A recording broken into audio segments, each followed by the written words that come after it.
ဒုတိချင်းမဲစင်ကြီးကောင်မောင်နှမများအားလုံးပါမင်္ဂလာပါပေါ့နော်အားလုံးပါတော့ဖြစ်ကုန်စကားတွေအဲ့လိုပဲ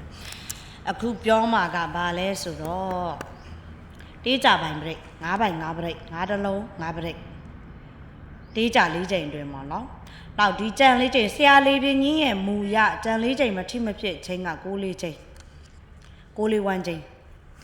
နော်ဘိုင်ပရိတ်ကကြတော့9ဘိုင်9ပရိတ်ပတ်သည့်အခြေအနေတွေကိုကျမကကိုတက်တလောက်မှတလောက်နဲ့ပေါ့ရှာဖွေကြည့်တဲ့အခါမှာ3နဲ့5နဲ့ကတော့မပြောင်းနိုင်ဘူးပေါ့နော်ကျန်တာကတော့ကန်တရားနဲ့စက်ကင်ရဲ့လက်ထဲမှာပဲရှိတယ်ဒါပေမဲ့ကိုဒီစစ်တက်တလောက်ကိုတိထားတလောက်လေးနဲ့ရှာကြည့်တာတော့3နဲ့5နဲ့ကတော့မပြောင်းနိုင်ဘူးပေါ့ဗျာလာရင်မနဲ့ခင်း9ညနေ3ပေါ့